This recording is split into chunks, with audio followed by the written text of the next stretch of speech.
పరమాత్మున కార్యముగా నీ యాత్రని కొనసాగింతును.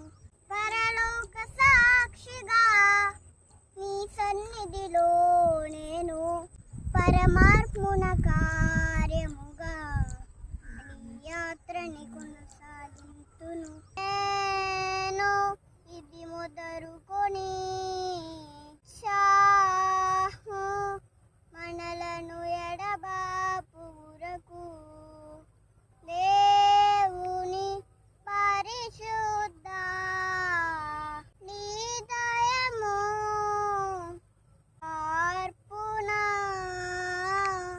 మేలుకైనను కీడుకైనను కలిబికైనను మేనికైనను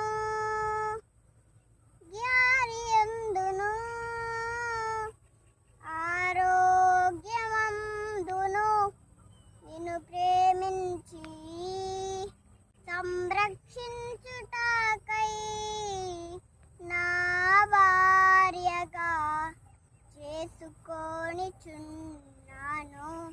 నీ చొప్పున జరిగింతున్నది ప్రమాణం చేయుచున్నాను.